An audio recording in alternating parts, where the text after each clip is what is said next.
ការពីថ្ងៃទី4ខែមេសាឆ្នាំ2003អង្គការកម្មវិធីជួយកុមារអនាថានិងអភិវឌ្ឍកែបសហការជាមួយមន្ទីរវប្បធម៌និងវិចិត្រសិល្បៈខេត្តព្រះវិហារបានប្រារព្ធពិធីបើកទិវាវប្បធម៌នៅប្រាសាទព្រះវិហារក្នុងស្រុកឡុងស៊ុបជាំខ្សានខេត្តព្រះវិហារដែលមានការអញ្ជើញចូលរួមពីសំណាក់ឯកឧត្តមឡុងសវណ្ណអភិបាលរងទី2ខេត្តព្រះវិហារនិងលោកជំទាវលោកនៅសកុណាអនុប្រធានមន្ទីរវប្បធម៌និងវិចិត្រសិល្បៈខេត្តព្រះវិហារលោកស្រីយឹមសុខារីនាយិកាប្រតិបត្តិនិងជាស្ថាបនិកអង្គការកម្មវិធីជួយកុមារអនាថានិងអភិវឌ្ឍស្កេតបានមានប្រសាសន៍ឲ្យដឹងថាការប្រារព្ធទិវាវប្បធម៌នៅប្រាសាទព្រះវិហារនេះគឺក្នុងគោលបំណងដើម្បីចូលរួមអបអរសាទរទិវាវប្បធម៌ជាតិថ្ងៃទី3ខែមេសា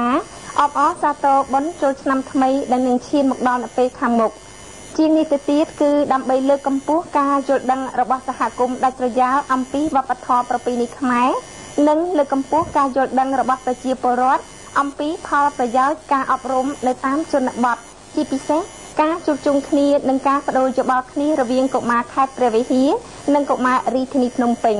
បន្ទាប់ពីលោកនៅសកុណាឡើងមានប្រសាសន៍ដោយលើកពីសំណុំពរដល់មន្ត្រីរាជការកងកម្លាំងប្រដាប់អាវុធប្រជាពលរដ្ឋទាំងអស់ជួយការពារនិងថែរក្សាប្រាសាទបុរាណទួលបុរាណនិងវត្ថុបុរាណយើងឲ្យបានគង់វង្សព្រមទាំងសូមឲ្យជួយទប់ស្កាត់ការហូរចូលកាសែតវីដេអូ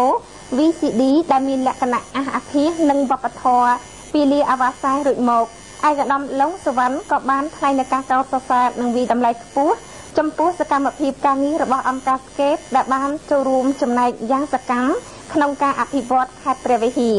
ឯកឧត្តមបញ្ជាក់ថាចាប់តាំងពីសាលាក្រុងភ្នំពេញនិងខេត្តព្រះវិហារចាប់ដៃសហការអភិវឌ្ឍក្នុងរយៈពេលដ៏ខ្លីនេះបានធ្វើឲ្យខេត្តព្រះវិហារមានមុខមាត់ស្រស់បំព្រងដែលមានផ្លូវគមនាគមន៍មានស្ថានីយវិទ្យុផ្សព្វផ្សាយព័ត៌មានជាដើមក្នុងកម្មវិធីនេះដែរក៏មានការចែកអំណោយជាសម្ភារៈសិក្សាដល់កុមារចំនួន130នាក់និងចែកអំណោយសរុងដល់ប្រជាពលរដ្ឋដែលបានមកចូលរួមចំនួន150នាក់ព្រមទាំងមានលេងល្បែងប្រជាប្រិយសម្ដែងរបាំបុរាណរបាំប្រពៃណីដើម្បីរំលឹកដល់កេរដំណែលរបស់បុព្វបុរសខ្មែរយើងព្រមទាំងមានការរៀបចំជាសំណួរចម្លើយស្ដីពីការអប់រំនិងវប្បធម៌ផងដែរ